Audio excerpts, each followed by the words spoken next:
What if I told you that the secret to power, success, and peace has been hiding in plain sight for over 2,000 years? That the very philosophy once practiced by emperors and warriors is the same philosophy now embraced by billionaires and visionaries? And what if I told you that it isn't about chasing more, but about controlling less? About mastering not the world, but yourself? This is the forgotten wisdom of Stoicism.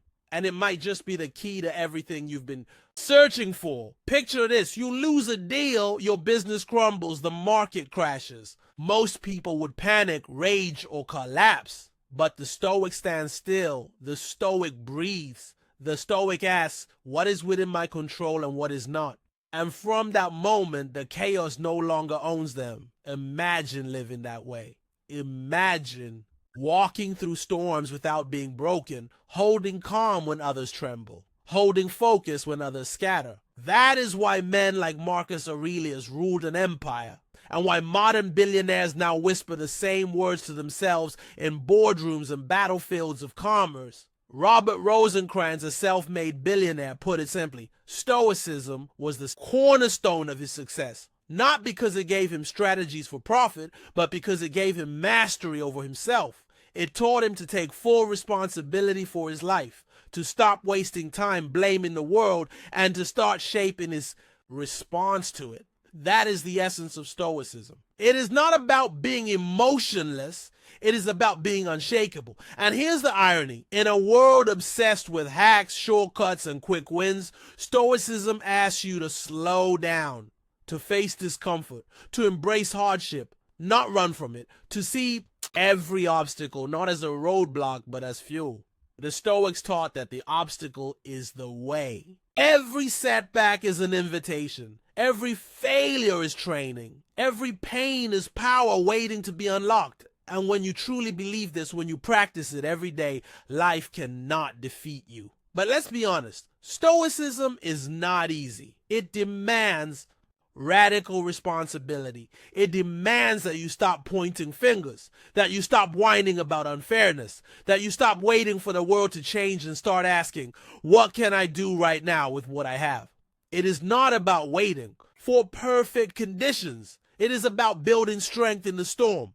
That is why so few people practice it, and why those who do stand out like giants in a world of complainers. Think of Marcus Aurelius, writing his meditations in the dead of night while leading Rome through war and plague. He had the weight of the world on his shoulders, and yet his words still whisper across centuries. You have power over your mind, not outside events. Realize this, and you will find strength. That one sentence contains more wealth than any empire, and yet most people trade it away for temporary comfort, for the illusion of control. Now, let's bring it back to today. We live in a time of constant noise, markets rising and falling, opinions crashing into each other online, crises demanding our attention, and yet the same truth remains.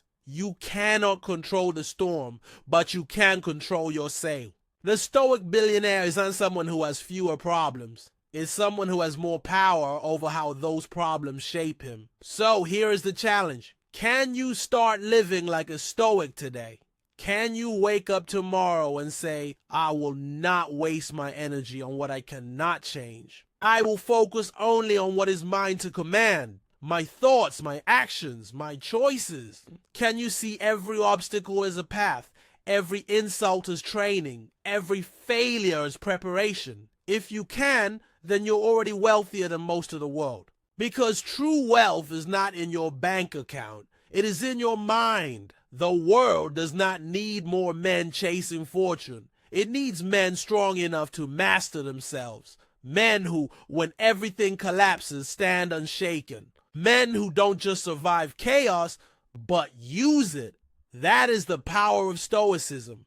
That is the philosophy of emperors and billionaires. And it could be yours if you are brave enough to practice it. Because in the end, the richest man is not the one who has conquered the world. The richest man is the one who has conquered himself.